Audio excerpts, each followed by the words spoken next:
Bienvenidos a nuestro canal y a esta nueva emisión de Historias de Cuarentena desde la ciudad de Nueva York, donde hoy tenemos, a pesar de la pandemia, buenas noticias. Y es que por primera vez en 10 días bajaron el número de fallecidos de coronavirus. El gobernador del estado, Andrew Cuomo, dio esta mañana una rueda de prensa donde informó sobre los detalles, donde también señaló además que hubo una baja importante de las personas que están hospitalizadas, lo cual luego de 10 días de incremento es un alivio, aunque las autoridades han señalado que no van a parar en todos los esfuerzos para contener la pandemia, así como también informaron que la cuarentena dura hasta mayo 15, cuando luego se revisará si es posible o no levantarla. Por ahora, a partir de mañana en la ciudad de Nueva York, en los 5 condados, pasa a ser obligatorio de fiel cumplimiento el uso de la máscara y de los guantes para todas las personas que estén fuera de su hogar.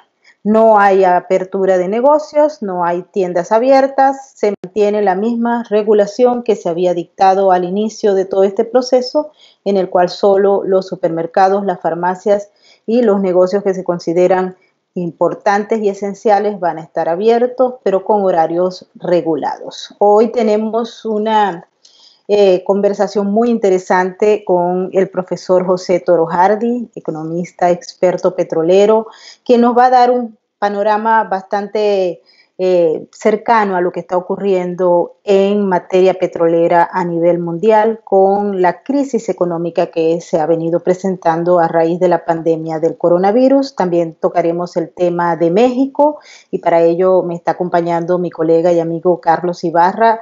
Bienvenido, Carlos, un gran placer tenerte con nosotros y bueno, vamos a empezar con esta conversación importante. Tenemos muchos temas que tratar, profesor, entre ellos la decisión de la OPEP de justamente llegar a un acuerdo a pesar de todos los elementos que se están dando y que se ha señalado que el precio del petróleo va a seguir bajando. Muy buenas tardes, profesor. Muy buenas tardes, un gran saludo a los dos y a quienes nos están oyendo. Pues sí, efectivamente la situación de la industria petrolera es muy seria. Cuento de los últimos acontecimientos. En el mercado petrolero hay importantes excedentes de oferta. Para tratar de enfrentar eso, de parte de esa oferta, la OPEP propone hace semanas recortar en 1,5 millones de barriles diarios la producción y se lo propone al aliado que es Rusia. Sin embargo, Rusia rechaza la oferta. Después, Arabia Saudita fue inundar el mercado de petróleo y provocar grandes descuentos en los precios. ¿Cómo se manejan estos problemas? Bueno, las reservas estratégicas en los Estados Unidos, como sabemos, se guardan en grandes cavernas de sal. Supongo que eso también debe tener un límite. Pero en este momento, en la medida en que que cae la demanda, las empresas petroleras, las empresas privadas están copando progresivamente su capacidad de almacenamiento. En Venezuela específicamente, la capacidad de almacenamiento. Y en la medida en que a Venezuela le ha resultado muy difícil vender su petróleo, no solo, por cierto, por la caída en general de la demanda, sino por el hecho de que Rosneft, que era el principal aliado del gobierno venezolano, decidió retirarse del país, pues bueno, a Venezuela, copada su capacidad de almacenamiento, no le queda otro recurso que empezar a recortar volúmenes cada vez mayores. Se traduce en un impacto económico muy severo. Venezuela es absolutamente dependiente del ingreso petrolero, y el ingreso petrolero es básicamente una combinación de cuánto petróleo produces y a qué precio lo vendes. Si cae la producción y cae el precio, la situación para la economía venezolana se vuelve insostenible. este año el Producto Interno Bruto de Venezuela se va a contraer en un 15% adicional al 35% que ya cayó el año pasado y al cerca del 60 o 65% que ha caído en los últimos 6 años. Por otra parte, doctor, y hablando precisamente de esta situación, sabemos pues la importancia que tiene la venta de petróleo para Venezuela, la situación que estamos viviendo en que se está viviendo en estos momentos tras la decisión de Estados Unidos también de bloquear las ventas de la principal productora estatal. Sin embargo, vemos que ahora también está involucrada una empresa privada mexicana. Se da a conocer hace unos días que la empresa denominada Homadi Logistics SADCB adquirió 5 millones de barriles de petróleo crudo venezolano. No se sabe a cambio de qué, no está claro. Lo da esto a conocer una revista de investigación mexicana, la revista Proceso, y retomando información del diario ABC de España, que es quien originalmente tuvo acceso a estos documentos. Esto también, ¿qué lectura podemos darle? Por un lado, tenemos que a nivel gobierno, el gobierno mexicano está haciendo acuerdos con Estados Unidos en materia petrolera, y por otro lado, una empresa privada estaría haciendo algo que al parecer está beneficiando al régimen de Nicolás Maduro. Incluso esto no sé qué consecuencias pudiese llegar a tener, si esto pudiese ocasionar también una sanción futura por el gobierno de Estados Unidos.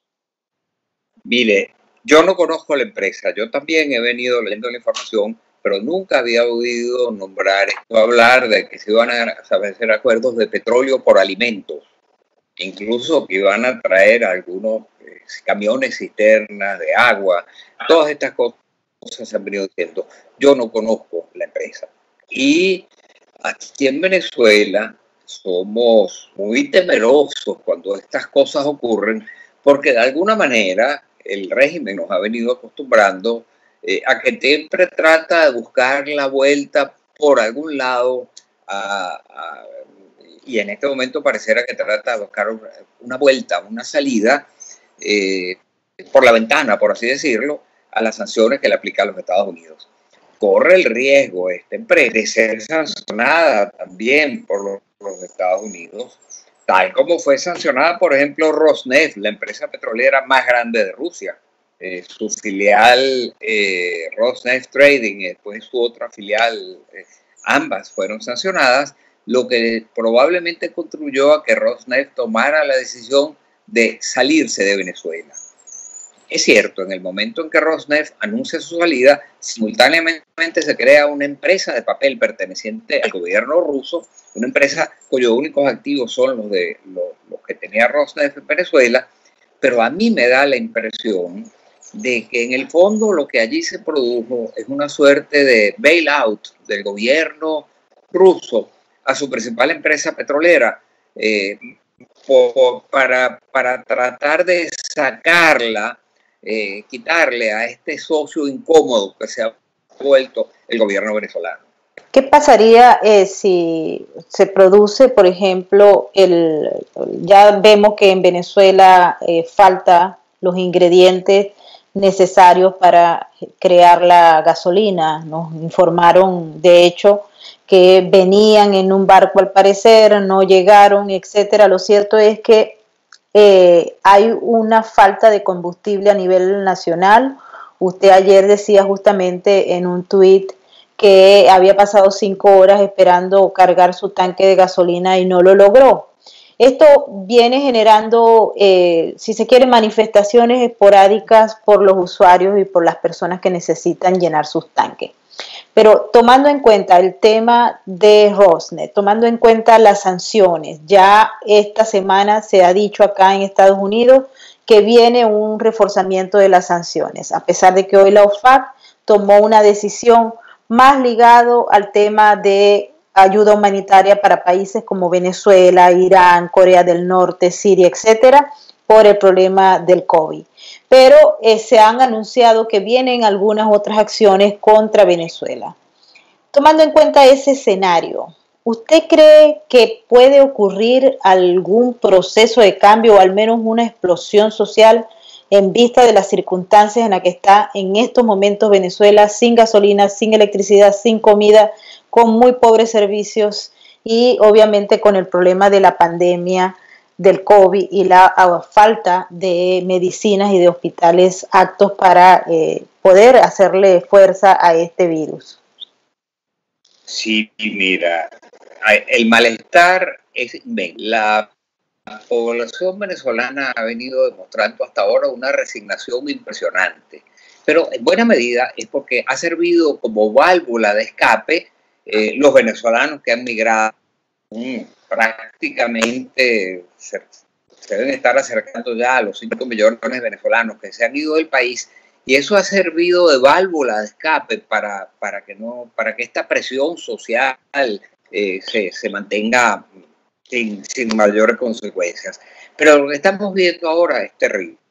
Ayer mismo, yo no sé si llegaste a ver, en Valencia,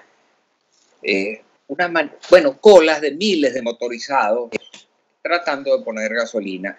Y yo me pregunto, bueno, ¿cómo en medio de esta pandemia, si uno solo de esos señores tenía el virus, o algunos de ellos, porque ya había miles, inmediatamente se va a producir una cosa terrible? Y estamos viendo pleitos en gasolineras entre la gente, en estaciones de servicio, pleitos. Lo que está ocurriendo aquí es bastante severo. Y se suma, por supuesto, a que tenemos la inflación más alta del mundo. El Fondo Monetario Internacional estima que el 2020 va a ser del orden del 15.000%, sumado a una caída del 15% en el Producto Interno. Eso sumado a una situación de servicios públicos terribles. Mira, yo te puedo decir, en mi caso, antier o tras antier, yo estuve 5 horas haciendo cola en una estación de servicio para tratar de poner gasolina, y en vista de que no avanzaba la cola, me fui.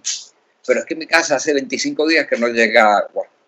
Y la luz es absolutamente inestable, la electricidad. El internet ya lo ves, tenemos que quitar la imagen. Y yo estoy hablando de una zona que usualmente no padecía de este tipo de problemas en la ciudad. Lo que debe estar ocurriendo en los barrios es terrible, porque además les están pidiendo que se queden en sus casas con la cuarentena. Pero recordemos que la mayor parte, la inmensa mayoría de los venezolanos viven en la economía informal. No tienen que salir de casas para de alguna manera llevar alimentos a su casa, pero no hay transporte público y salen a sus casas exponiéndose a la pandemia. Y si se llega a aumentar la cifra de enfermos en el país, cosa que todos tenemos que va a ocurrir, bueno, el Estado no tiene las condiciones necesarias para poder atenderlo. De manera que se va formando una suerte de tormenta perfecta. Y yo creo que la paciencia de los venezolanos ha sido inmensa, pero debe tener un límite. En algún momento algo va a ocurrir. Especialmente también, doctor, dame un segundo, Carlos, especialmente porque el tema de la pandemia también ha hecho que muchos de los venezolanos que están afuera y que enviaban remesas al país no puedan hacerlo, porque al menos en el caso de los Estados Unidos y particularmente en las ciudades como de Nueva York o California o Washington, están severamente castigadas por la pandemia. Entonces, esas remesas no están llegando a las familias que vivían de eso. Igualmente le pasa a los mexicanos, ¿no? Tengo muchos amigos que me han informado que las remesas no llegan, y eso golpea duramente a una parte de la población. Claro, pero además estamos hablando en Venezuela, al menos, ¿no? Un país donde el 80% de las industrias han cerrado sus puertas, donde después de haber expropiado en las últimas décadas más de 6 millones de hectáreas en el sector agrícola que antes eran productivas, ya no lo son. Y en consecuencia había que importar alimentos. Pero para importar alimentos se requerían dólares. Y quien aportaba los dólares, el 97% de los dólares, era la industria petrolera. Pero la industria petrolera está en este momento en una situación terrible, porque la producción se ha venido a pique y el precio se ha venido a pique. Y entonces, eso en medio de la inflación más alta del mundo. Entonces, el caldo de cultivo tremendo, que bueno, algo debería pasar. Yo no sé cómo ha sido tan pacífica y tan paciente el pueblo venezolano. Carlos. Sí, doctor, en este contexto, ¿qué futuro inmediato percibe usted para la filial de PDVSA en Estados Unidos, Citgo? Había antes de esta pandemia la esperanza de que pudiera tener una recuperación importante. Sin embargo, estos escenarios, ¿cómo harían ahora pensar el futuro inmediato de Citgo ahí en los Estados Unidos? Bueno, mire, sí. Venezuela es indispensable. El día que logremos superar esta situación política en Venezuela, para nosotros el mercado de los Estados Unidos es el más importante. Mire, Citgo es el principal brazo comercializador del petróleo. Llegamos a tener en los Estados Unidos 7 grandes productos o participación. Son oleoductos que atravesaban a los Estados Unidos de sur a norte. Llegamos a tener 15.750 estaciones de servicio banderadas con la marca Citgo. Llegamos a tener infinidad de terminales. Llegamos a controlar el 10% del mercado interno de gasolina. Éramos capaces de llevar el petróleo desde el subsuelo venezolano hasta el tanque de gasolina a los automovilistas americanos, pasando todo el tiempo por instalaciones venezolanas. Yacimientos venezolanos, pozos venezolanos, oleoductos venezolanos, aquí o allá, tanqueros y supertanqueros venezolanos, refinerías venezolanas aquí o allá. Citgo, primero, porque el gobierno empezó a endeudar a Citgo, no para invertir en Citgo, sino para traerse los recursos de alguna manera para los proyectos políticos del gobierno aquí. Después empezó a contraer obligaciones financieras dando en garantía las acciones de Citgo. Eso hubiese requerido autorización de la Asamblea Nacional Venezolana, cosa que nunca ocurrió. Pero para colmo, el gobierno irrespetó una cantidad de contratos con empresas internacionales. Eso fue arbitrajes internacionales que ha perdido el gobierno venezolano, pero que no ha cumplido con los pagos de indemnización que fue obligado. Muchas de esas empresas, como es el caso de Crystal y otras, han intentado recurrir contra los activos de Citgo en los Estados Unidos.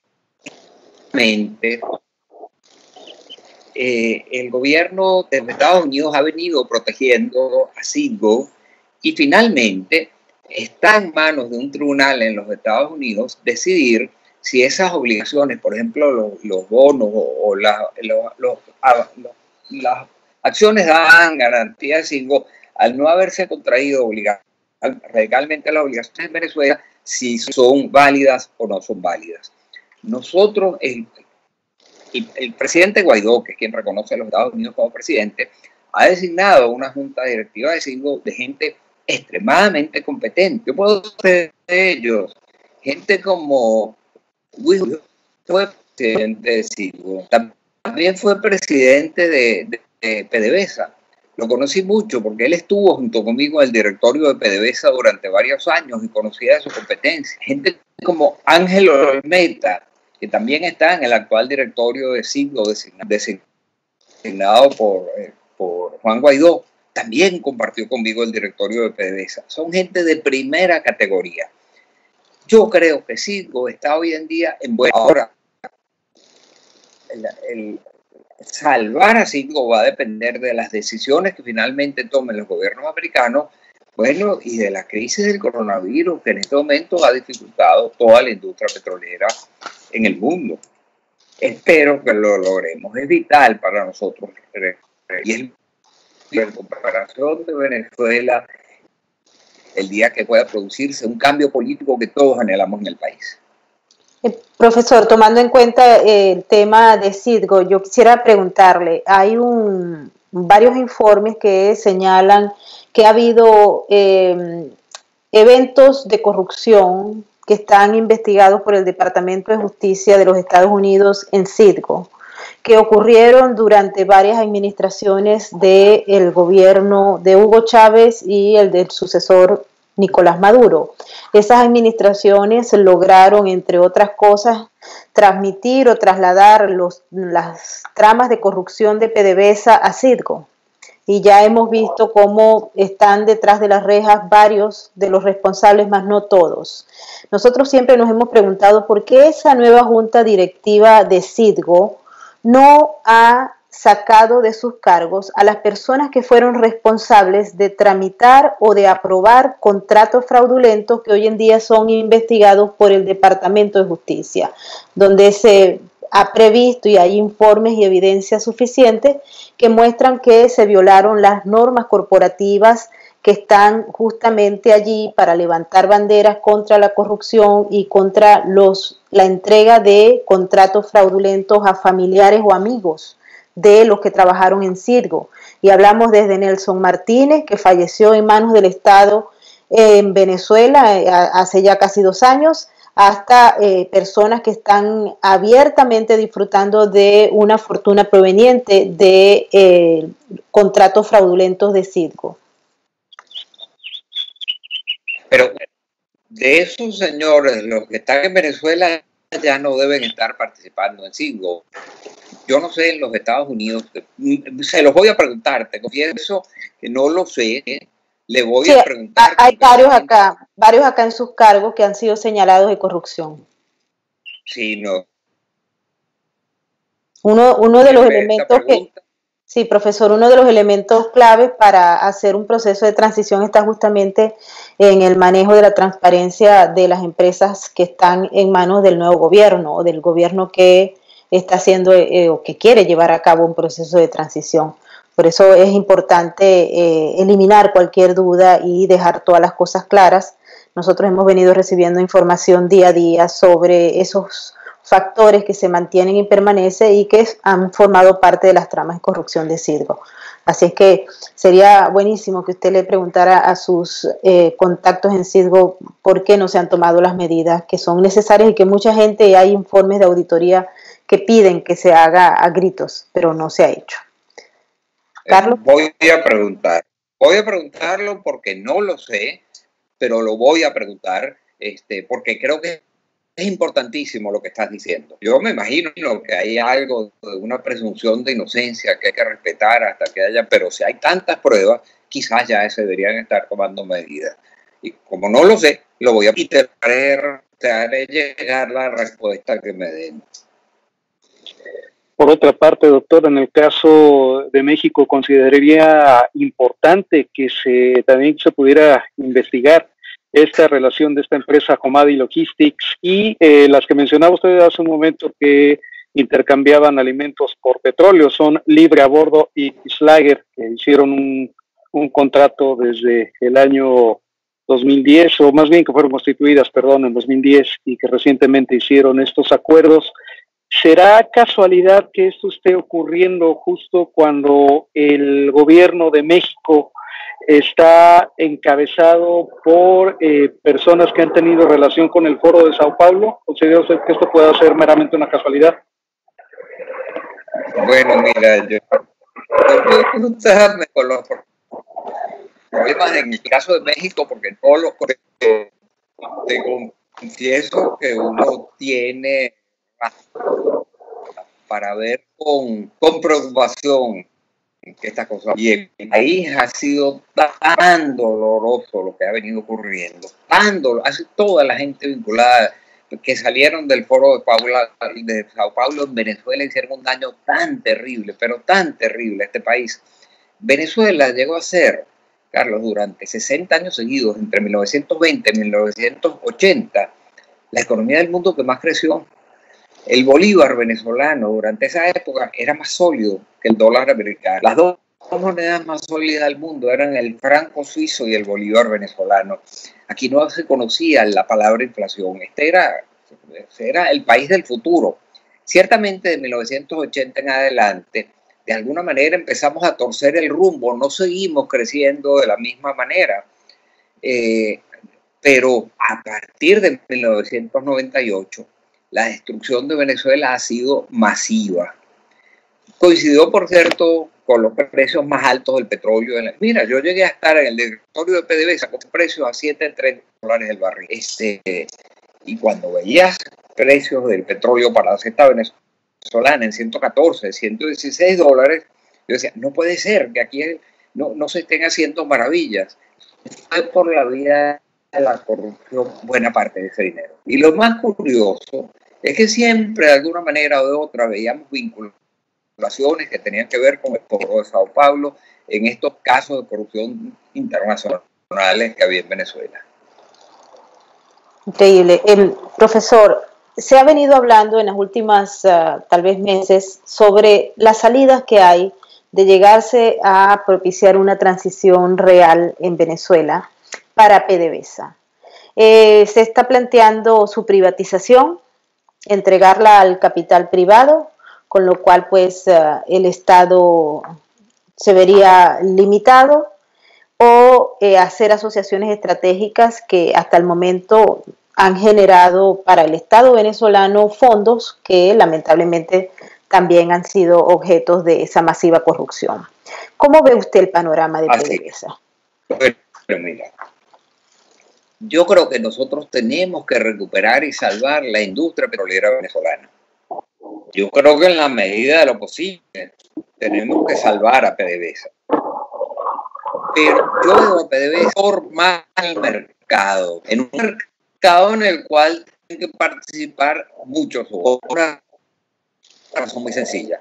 De acuerdo con los estudios que hemos venido realizando, incluso para los planes, el plan país, en el cual yo participo mucho en la parte petrolera, nosotros hemos estimado que habría que destinar en Venezuela entre 25 y 30 mil millones de dólares al año, 8 o 10 años, nada más que para recuperar la producción que teníamos hace 20 años. Es evidente que el Estado venezolano, que está quebrado, no tiene la más mínima posibilidad de aportar esos recursos. De manera que si queremos recuperar en la medida de lo posible la industria petrolera, tendrá que ser en función de inversión privada nacional o extranjera. Nacional no hay en tales edades, de manera que tendrá que ser en buena medida. No queda otro recurso, porque el petróleo que tenemos se va a quedar en el subsuelo para siempre. Será muy triste que después de vivir uno... Perdón, dime. Sí, importante destacar porque he estado revisando justamente los cambios que se han hecho a la ley de hidrocarburos en la Asamblea Nacional y unas discusiones que se dieron donde dejaban tal vez una ventana abierta, y esto hay que tenerlo con un ojo muy abierto para evitar que se produzcan las garras de la corrupción que acabaron con Petróleos de Venezuela y con otras empresas del Estado. Y es dejarle el espacio, la ventana abierta a las empresas y empresarios, por llamarlos de esa manera, yo creo que los deberíamos llamar contratistas, que se hicieron millonarios durante el chavismo y que ahora se acercan a la oposición con el ánimo de lograr impunidad y que también les permitan invertir en la industria petrolera que ellos mismos destruyeron, así como también en el sector eléctrico y otras empresas básicas del Estado. Ciertamente es muy difícil plantearse esta situación, es muy difícil. Mira, nosotros necesitamos con urgencia una transición. Y necesitamos con urgencia una transición que Dios quiera sea pacífica. Y fíjate que los planes que se han venido haciendo y que incluso presenta el gobierno de los Estados Unidos como una opción, es la creación de un gobierno de transición en la cual tanto Maduro como Guaidó no participen. Y que se forme una transición en la cual haya participación de ambos grupos, precisamente con el objeto de propiciar esa transición pacífica. Y uno le cuesta mucho trabajo aceptar que esta gente que ha destruido a Venezuela, que ha saqueado a Venezuela, que hay uno dice, pero ¿cómo pueden ni siquiera plantearse la posibilidad? Ciertamente la idea de que los que estén allí no sean precisamente estos grupos que han participado en este saqueo. Y ciertamente uno piensa, bueno, habrá que tender algunos puentes porque la alternativa es que si no empecemos a matarnos. Pero, ay, nos cuesta entender esta situación. Estoy seguro que a ti te pasa exactamente lo mismo que a mí. Particularmente teniendo en cuenta que el Departamento de Justicia de los Estados Unidos ha mostrado evidencia sobre la vinculación del régimen de Nicolás Maduro, todos sus miembros, con el crimen organizado transnacional, con los carteles de la droga colombianos, hondureños, mexicanos y con actos terroristas, con grupos terroristas. Entonces es muy difícil imaginar que personas que están acusadas de narcotráfico y de terrorismo vayan a permanecer gobernando a un país en una posible transición. Eso definitivamente no tiene sentido para los que andamos buscando la aplicación de la justicia. Bueno, yo espero que ninguna de las personas que están involucradas en acusaciones de ese tipo pueda participar en una transición ni en nada. Pero todas las personas que han estado vinculadas al régimen son corruptos, o que no todas han estado vinculadas a problemas de narcotráfico. Los que hayan estado, por supuesto, eso la justicia tendrá que hacerse cargo de. Pero el solo hecho de mostrar simpatías hacia esos grupos nos cuesta trabajo. No simpatías, aceptación. Definitivamente. Doctor, en este sentido a mí me gustaría preguntarle como mexicano, por una parte, en la parte de energéticos, Petróleos Mexicanos, Pemex, sin duda pues está atravesando un momento muy complicado, nada que ver con lo que era el Pemex de los años 80, en los que también aquí tuvimos producción importante, el descubrimiento de yacimientos como Cantarell, etcétera. Ahora, pues tenemos de entrada pues una situación con este gobierno, una situación en la que ya hay una competencia más abierta en el término de lo que es la venta de gasolinas, y ahora vemos al presidente López Obrador, adjudicando a su gobierno el hecho de que las gasolinas hayan bajado de precio en un primer momento, mandó sus mensajes a la población, pero más allá de estos mensajes que pudiesen tener una intención completamente partidista, completamente de un corte populista, vamos a llamarlo de esta manera, ¿qué debe aprender de la experiencia de Petróleos Venezolanos de Benedesa? ¿Qué debe aprender Pemex de esa experiencia? Y si me lo permite también, los mexicanos, ¿qué podríamos aprender de la experiencia venezolana en general? Mire, yo creo que todo el mundo, pero particularmente los países latinoamericanos y México, que también tiene una industria petrolera tan poderosa, tiene mucho que aprender de Venezuela. De los errores brutales que se han cometido en Venezuela, de la destrucción masiva que se ha hecho de este país y de esta economía y de esta sociedad, de los errores de pensar que estos gobiernos que a base de populismo, de demagogia, en nuestro caso de una corrupción desenfrenada, el estatismo que se ha apoderado de todo, el daño ha sido inmenso. Yo le voy a decirlo porque de alguna manera yo pienso que puede ser una experiencia que otros países puedan aprovechar. Yo, en el caso específico de Venezuela, yo soy optimista con respecto a nuestra recuperación. Les digo, porque el Estado venezolano está quebrado, lo quebraron. Y en una recuperación de Venezuela, la participación del Estado tendrá que ser muchísimo menor de lo que hasta ahora fue. Y en consecuencia el sector privado será quien tendrá que recuperar dentro el porcentaje de participación del Estado en la actividad del país, tendrá que concentrarse en los servicios fundamentales que corresponden a un Estado, en la educación, la salud, la seguridad, la justicia, la defensa. Pero el sector privado es el que va a tener que cumplir con la función fundamentalmente de invertir para que el país crezca. Ese aprendizaje ojalá pueda servir. No podemos seguir escuchando cantos de sirena, no podemos dejarnos engañar por el populismo, dejarnos engañar por estas situaciones donde evidentemente con palabras bonitas, como lo hacía el presidente Chávez, era capaz de acariciarle el corazón a la gente mientras los estaba golpeando en el.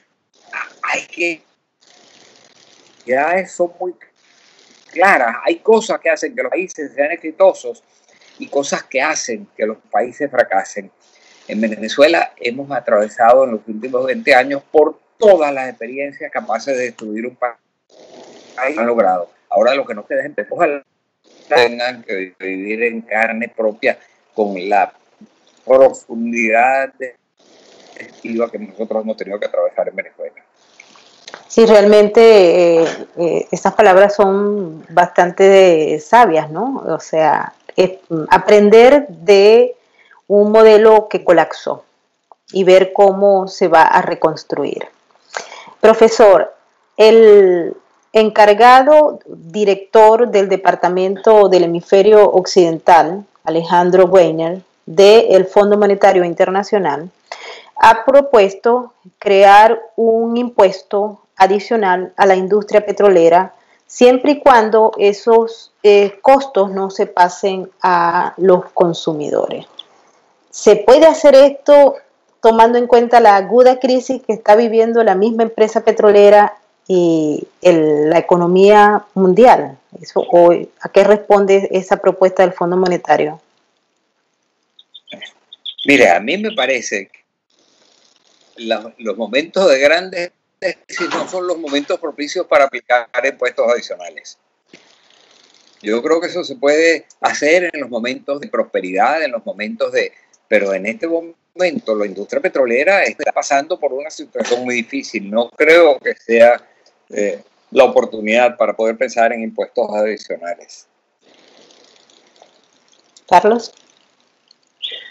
Doctor, pues de mi parte agradecerle que me haya concedido estas preguntas y hablando precisamente de impuestos, aunque esto no tenga que ver con materia energética, aquí en nuestro país, ante la situación que estamos viviendo por el coronavirus, el gobierno mexicano ha anunciado que no habrá ninguna condonación, ninguna situación de apoyo fiscal a las empresas. Se habla de que sí habrá créditos para pequeñas y medianas empresas, pero no para las grandes empresas, y para personas físicas tampoco habrá ninguna prórroga en cuestión de impuestos. Estamos viviendo una situación sui generis en el mundo, sin embargo, aquí en nuestro país está ocurriendo esto. Desde la experiencia venezolana, ¿cómo se lee este tipo de actitudes por parte de un gobierno? Mire, coinciden más o menos con las actitudes que tuvo el gobierno de Venezuela. Cuando empieza toda esta situación, se le pedía al gobierno de Venezuela que prorrogara la fecha, el plazo establecido para el pago del impuesto sobre la renta. Y al final tuvieron que resistencia muy grande del gobierno que no quiso hacerlo. Parecía que el gobierno estaba dispuesto a aceptar cualquier sacrificio que pudiera ponerle a otros, pero no aceptar ningún sacrificio que pudiera afectarlos a ellos. Esa es la actitud que sigue teniendo el gobierno de Venezuela. No sabía le confieso que no sabía el caso de México, que era lo que estaba pasando. Ese tipo de cosas me preocupan. Definitivamente. Es decir, se estará buscando en un momento dado, pareciera, nos da la impresión a muchos mexicanos que este tipo de decisiones estuvieran encaminadas hacia afectar a la clase media, o por lo menos mantener a como dé lugar un modelo de gobierno específicamente como ha sido señalado por autores como Gloria Álvarez como el socialismo del siglo XXI. Sí, ciertamente. El Estado todopoderoso y el pueblo o el país o la población sometida a un Estado que dicta absolutamente todas las constituciones. Eso es lo que hemos vivido en Venezuela. En Venezuela hemos vivido también que la destrucción de empleo ha sido sin precedentes. Venezuela específicamente es el país con mayor nivel de desempleo en toda la América Latina. Pero pareciera que esto no le incomoda al gobierno venezolano, al régimen venezolano. Al contrario, en la medida en que la gente esté pasando trabajo, pues ellos van y le suministran lo que aquí se llaman, son unas cajas que tienen algunos alimentos, en general de mala calidad. Por cierto, muchos de ellos provenían de México. contar parte del programa que había, pero cuando una población está pasando hambre y de repente le ofrecen que lo tratan de sobornar dándole unos absolutamente insuficientes, pero que es la única alternativa que tienen. Y pareciera que eso es una forma de ejercer una dominación sobre los más pobres. Definitivamente, profesor. Ya nos estamos acercando a la conversación con usted, pero queríamos escuchar su pronóstico, si se puede llamar de esa manera, hacia el mercado mundial. Muchos hablan de un barril de petróleo a $10. ¿Es posible esto y cuáles son las graves consecuencias que definitivamente podría traer esto tanto para las empresas como para los consumidores? Bueno, por lo pronto, un barril de petróleo a $10 sacaría del mercado a buena parte de los productores mundiales de petróleo que no pueden alcanzar ese costo. Hoy en día sacaría del mercado a Venezuela, por ejemplo, pero sacaría del mercado buena parte del petróleo canadiense, sacaría del mercado prácticamente a todo el petróleo de esquistos, de fracking en los Estados Unidos, sacaría del mercado y la misma caída de la producción que eso acarrearía generaría fuerzas en sentido contrario que terminarían por provocar un aumento del precio. Pero en esa transición, en el momento más oscuro de la noche, la situación es verdaderamente difícil y todavía no tenemos claro cuál va a ser el momento más oscuro de la noche. En los Estados Unidos pareciera que en sitios como Nueva York se alcanzó ese momento, pero otros todavía no sabemos qué pueda ocurrir en otras partes. Y en los mercados internacionales, ¿qué va a ocurrir? Todavía no lo sabemos. El impacto que va a dejar el coronavirus, el contagio económico del coronavirus, está por verse. Los gobiernos están reaccionando con posiciones muy keynesianas, muy lo que se hizo en la Gran Depresión de 1930 por vía de auxilios, por vía de estimular la demanda agregada a través de políticas de déficit spending. Y en este momento representan una gran ayuda, pero yo me temo que después van a representar, la secuela va a ser mucha inflación y eso va a afectar después a la gente. No enorme de auxilios que se están dando en todas partes del mundo, en los Estados Unidos, en Europa, 350.000 millones de euros en Francia, 350.000 millones de euros en Italia, 200.000 millones de euros. Lo que está haciendo los Estados Unidos, lo que están haciendo todos los políticos, que son las típicas políticas de déficit spending. No importa incurrir en déficit con tal de estimular la demanda agregada. A mí me preocupa solamente un aspecto. Es que yo creo que el problema que actualmente estamos pasando no es de demanda, sino que es de oferta.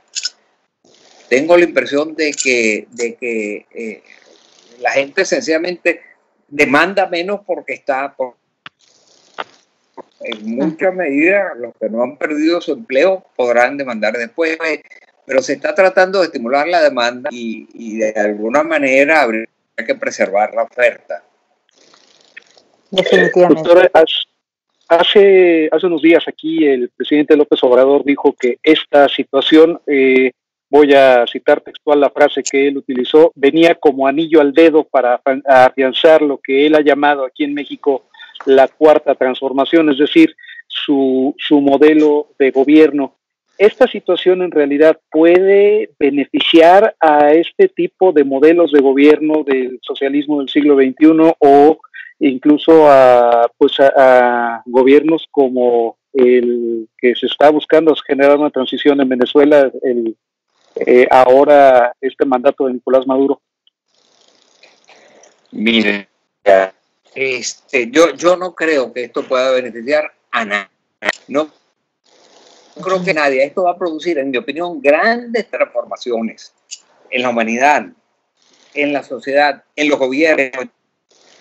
No sé si esto viene como anillo al dedo para favorecer posiciones de izquierda o socialistas, no las veo. Creo que lo que hay es una necesidad de reducir de empezar a devolverle el empleo a la gente, de empezar a entender que es el efecto multiplicador de las inversiones que se pueden realizar en todos los países, lo que puede generar una reactivación de la economía y devolverle el empleo a los ejércitos de desempleados que están quedando como consecuencia. No simplemente que los gobiernos empiecen a emitir dinero sin respaldo para auxiliar a la gente, lo que pueda permitir la recuperación de la crisis. Al contrario, yo creo que tienen cosas diferentes. No creo que lo que está pasando beneficie a nadie ni le brinde oportunidades muy particulares al socialismo del siglo XXI. Por el contrario, creo que con esto va a terminar de desaparecer. Eso sería de verdad la aspiración de muchísimos ciudadanos del mundo. Una de las razones por las cuales el socialismo del siglo XXI debería desaparecer es justamente porque atrasa a los países, destruye las economías, destruye la prestación de servicios, destruye la moralidad de los ciudadanos. Y un ejemplo de ello justamente es ustedes escucharon con un problema al profesor José Toro Hardy. Él está en Caracas y el servicio de internet que él tiene en estos momentos es de muy baja calidad. Así lo tienen los afortunados que todavía pueden acceder a un servicio de internet.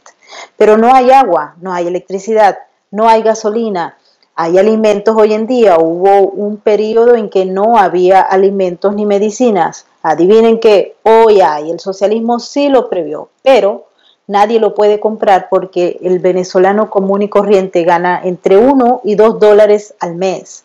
Y el precio de las comidas y de las medicinas, por ser Venezuela el país que tiene mayor alta inflación del planeta, pues son incomprables para la gente común y corriente. Entonces, el socialismo del siglo XXI no genera ningún tipo de bondades. Lo vemos, lo vivimos, los venezolanos lo hemos vivido en cuerpo y alma, pero también muchos otros países de América Latina lo han vivido. Hoy podemos citar, por ejemplo, el caso de Nicaragua. Y no quisiéramos que ningún país, ninguna sociedad, ningún pueblo se viese sometido al socialismo del siglo XXI, porque es un sinónimo de fracaso. Lo hemos visto a lo largo de la historia, ya tenemos 2 siglos viendo y muchos siglos más vendrán. Porque la idea de tener un Estado todopoderoso y la destrucción del sistema económico privado no puede generar ningún tipo de beneficios para el ciudadano. Quitarle la libertad económica y la libertad civil, la libertad de pensamiento y de expresión no puede ser beneficioso para ningún ciudadano. A mí, cuando tengo la oportunidad de hablar con mis grandes amigos mexicanos, siempre les recuerdo el hecho de que el socialismo del siglo XXI anda buscando siempre cautos, siempre personas para conquistar, con un discurso bonito, con unas palabras bonitas. Y muchos lo logran. Es extraordinario. He estado desde la Universidad de George Washington en Washington, D.C., hemos hecho trabajos, evaluaciones sobre esas posibilidades, cómo la comunicación de los líderes permite enganchar y cómo se ha logrado un avance, porque la gente se niega a creer que el socialismo es malo, que el socialismo le va a generar problemas, todo lo contrario, y caen otra vez y vuelven a caer. Así que de verdad yo quisiera que los mexicanos no cayeran en lo que cayó Venezuela, que aprendieran del fracaso de Venezuela, del colapso. ¿Cómo te sientes tú, Carlos, con ese proceso que estás viviendo? Yo sé que hay muchas personas que coinciden, porque tengo muchos amigos mexicanos y siempre me dicen lo mismo. Sin duda es un momento sui generis el que estamos viviendo aquí en México. Es un momento donde desafortunadamente se ha generado mucha polarización. Había descontento con el gobierno anterior, con el gobierno que representaba el Partido Revolucionario Institucional, y esto fue capitalizado por el actual gobierno. Ese enojo social fue capitalizado además con un discurso que se ha venido construyendo durante 18 años prácticamente. Se vino construyendo desde el año 2000, que el actual presidente era jefe de gobierno de la Ciudad de México. Él empezó a hacer un uso muy interesante de los medios de comunicación y es un modelo que sigue aplicando hasta el día de hoy, que es el marcar la agenda a través de las conferencias mañaneras. Es decir, cuando todos los demás actores reaccionan a lo que este señor dice, pero además tenemos la situación de que su tipo de lenguaje, su tipo de comunicación, que a muchas personas nos sorprende y que incluso me atrevería yo a comparar que él, al hacer algunas expresiones, por ejemplo, seguramente allá ustedes escucharon que hablando del tema de corrupción, él llegó a decir una frase que fue fuchi caca, por ejemplo, que es una frase que aquí a todas las personas, o por lo menos al público al que no estaba dirigido ese mensaje, pues nos extrañó mucho. Sin embargo, el público objetivo, que es la base de la pirámide, la gente más humilde, la gente que tiene más necesidad, es un lenguaje que entiende perfectamente y que me hace en un momento dado evocar aquella frase que alguna vez dijo Nicolás Maduro, hablando de que Chávez había hablado a través de que se le había aparecido un pajarito y que estaba seguro que era el extinto Hugo Chávez. Entonces es un tipo de lenguaje que va dirigido hacia ese grupo de masas que está empoderándolos, haciendo uso de de este tipo de teorías. Inclusive ahora pues vemos que está saltando incluso algunas teorías como la teoría de los 2 pasos, la teoría que se requería necesariamente de un medio de comunicación masivo y de un líder de opinión para llegar a la gente. Ahora, este modelo que él está desarrollando comienza a brincarse ya esos 2 pasos. Ahora tiene él un propio canal de difusión a través de streaming. Las conferencias presidenciales mañaneras se van en vivo. Tiene también pues tanto los simpatizantes, pero también desafortunadamente pues se hace un uso de la electrónica a través de lo que se conoce como bots. Es un fenómeno que está ocurriendo aquí en México, en el cual en cuanto a alguna persona... Está ocurriendo en todas partes, Carlos, en Venezuela, y el profesor, no sé si está ahí todavía, profesor. Sí, no, cada persona que opina contrario al régimen, salen los bots, inmediatamente el ejército de bots para atacar, ¿no? Así que creo que quiero que sepas que no estás solo, ¿ok? Estamos a nivel mundial con ese problema. Mira, quiero decirte algo, aquí hemos llegado al extremo de que oías hace un momentico señalando. Ayer la segunda persona más importante del régimen venezolano me atacaba porque yo dije en un tuit que estuve 6 horas haciendo cola para poner gasolina y no lo logré. Es terrible. Es increíble. Es terrible que uno se sienta como las amenazas llegan hasta la casa de uno, hasta la puerta de la casa, ¿no? Ahora, hasta el momento, aquí en Venezuela, yo tengo la impresión de que si allá no se ha logrado más, es precisamente porque la situación económica no es muy buena. La razón por la cual tal nivel de dominación en Venezuela fue porque los precios del petróleo eran los más altos de la historia. Eso lo dotó de una cantidad de recursos que le permitió apoderarse del país progresivamente, cosa que ningún otro presidente contó con tales posibilidades de poder hacerlo. A mí me da la impresión que si algo impide que en México se pueda hacer al mismo nivel que se hizo aquí, es porque no tienen aquella situación de prosperidad increíble que llegó a tener el presidente esta vez, simplemente porque los precios del petróleo estaban altos. También, y porque quienes habíamos estado antes de su gobierno en PDVSA, le habíamos dejado un nivel de producción muy elevado, de manera que él tuvo mucho petróleo y precios muy altos sin que él hiciera nada para lograrlo. Le dejamos la cama tendida, le dejamos la mesa hecha. Así es, profesor. Bueno, queremos darle las gracias, de verdad, profesor, muchísimas gracias. Esperamos que para la próxima oportunidad la CAN-TV, el ABA o cualquier servicio que usted esté utilizando sea más grato y más benevolente con nosotros. Muchísimas gracias, profesor. Ha sido un gusto de poder conversar. El poder conversar con usted. Bueno, y nosotros seguimos. Gracias, profesor. Feliz tarde. Okay. Feliz tarde. Hasta luego. Sí, Carlos, antes de irnos, quiero que me cuentes cómo está tu cuarentena.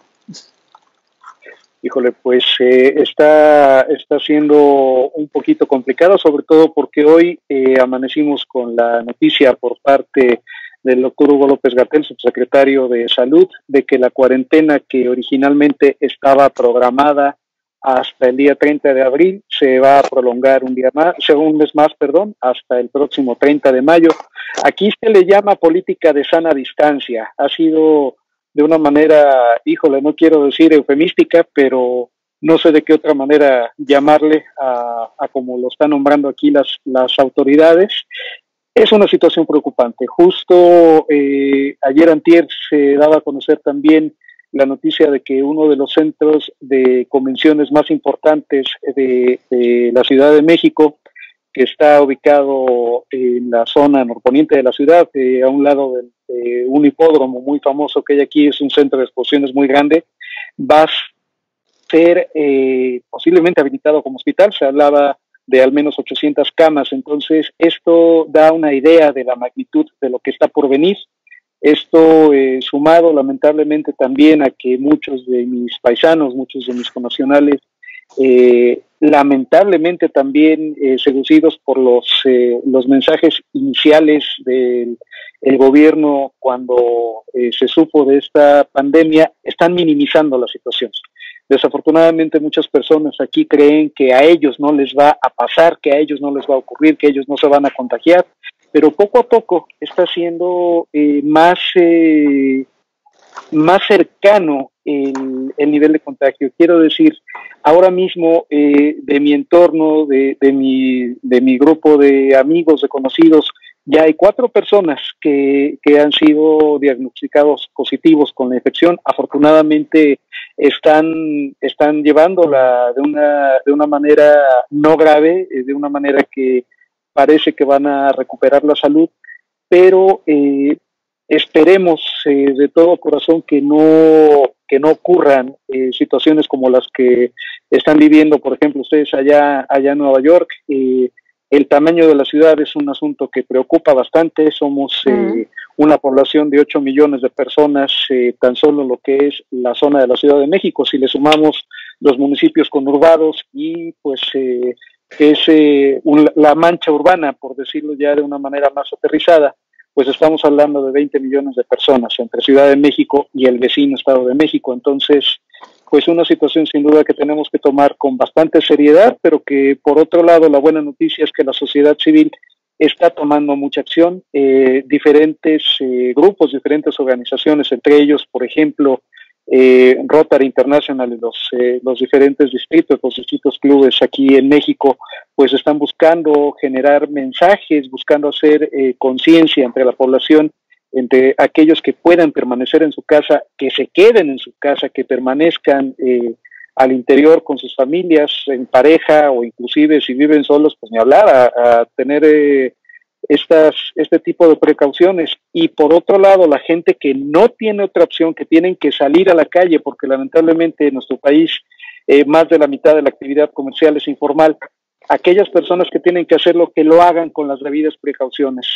Es de pronóstico reservado, esperamos realmente que pues el impacto sea menor de lo que los pronósticos están señalando. Sí, fíjate que acá en Nueva York, bueno, todavía no sabemos cuándo va a ser el final. Acaba justamente de salir una información muy triste, y es que en un asilo, no en Nueva York, sino en New Jersey, se consiguieron por una llamada anónima 17 cadáveres de personas mayores que estaban contaminadas con coronavirus y que no habían sido reportados a las autoridades. en el asilo de ancianos dedicaron una habitación a colocar los cadáveres de los pacientes que habían fallecido y no sabían exactamente qué hacer. El poco personal que estaba en el asilo, que también aparentemente pues está contagiado de coronavirus. Y hoy justamente, Carlos, murió una gran periodista venezolana, víctima del coronavirus. María E. Pavón, escritora, era periodista 24 horas todo el tiempo, una profesional de primer nivel, y bueno, también murió víctima del coronavirus. Esto es un enemigo silencioso, nos ha tocado cerca, de verdad que la transformación y la experiencia que se tiene de ver. Yo por lo menos en mi particular, yo no había visto morir tanta gente a la vez de una manera tan cercana. Pasar por los hospitales de acá de Nueva York y ver camiones, de estos camiones cavas, donde van colocando los cadáveres de las personas que fallecen y todo el problema que se produce con una enfermedad tan desconocida, con los familiares que dejan a las personas en los hospitales y luego ya no los pueden ver, sino que deben tal vez recoger el cadáver, los entierros en fosas comunes. Esto realmente toca, ¿no? O sea, cambia al ser humano, porque no creo que estábamos preparados, ni las ciudades, ni los gobiernos, ni los ciudadanos, para enfrentar una pandemia con estas características, que dicho sea de paso, tampoco nadie sabe muy bien cómo es el asunto.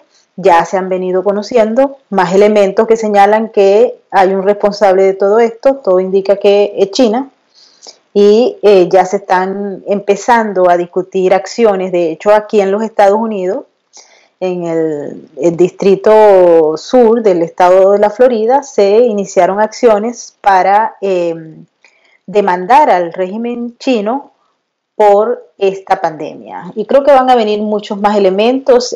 Hoy se escuchó el gobierno de Francia hablar al respecto y pedirle a China que debe explicar, porque hay muchos temas oscuros allí. El gobierno de los Estados Unidos también han hecho lo mismo. Esto ha ido escalando. Hay que recordar que el presidente Donald Trump decidió retirar los fondos a la Organización Mundial de la Salud, que eran los fondos más bondadosos para la OMS, y ellos están en desacuerdo con los procedimientos utilizados con el tema de la pandemia, y sobre todo luego que Taiwán dio a conocer una serie de documentos en los cuales refleja que esta información se conocía con anterioridad y que se ocultó. Así que hay muchos temas oscuros. La Organización Mundial de la Salud va a tener no solamente que informar, sino que se le abrió una investigación. Y bueno, tenemos que esperar a ver si no son manipuladas esas investigaciones, a ver qué ocurre con esto, pero definitivamente la pandemia tiene responsables. Sí, sin duda, y va a tener consecuencias, ya lo estamos viendo, no solamente en la cuestión económica, en la cuestión social. Se dice a modo de broma, hay muchos memes circulando que está aumentando el nivel de divorcios. Esto es cierto. Al final del día va a haber modificaciones en la forma de relacionarnos. Del mismo modo, también algunas relaciones, aunque son a distancia física, se están haciendo más cercanas. Podemos tener este ejemplo en este mismo momento. Tú allá en Nueva York y yo aquí en la Ciudad de México, y estamos conectados teniendo esta charla. Y el profesor en Caracas, a pesar de que está secuestrado por el régimen por allá. Efectivamente, también estamos teniendo esta conversación tripartita, y pues esta situación, por ejemplo, en donde ya se prevé que va a comenzar a impactar, es en el hecho de tener de las personas que tienen habitualmente empresas con oficinas. Se está, por lo menos aquí en México, ya se empieza a hablar de cómo se nota que perdón. ¿Qué es eso? ¿Te están vendiendo qué? No, lo que estoy escuchando ahora mismo. Como estamos en vivo, esto todo se vale, ¿ok? Carlos, están vendiéndole algo por allá por México. Es un vendedor de periódicos diarios. Aquí en México ocurre que cuando hay una noticia muy cercana, muy próxima en el ámbito local, los vendedores de periódicos salen a vocear la noticia. Y lo que estoy alcanzando a escuchar desde donde yo lo estoy transmitiendo en este momento es la alcaldía Benito Juárez, es una de las alcaldías centrales de la Ciudad de México.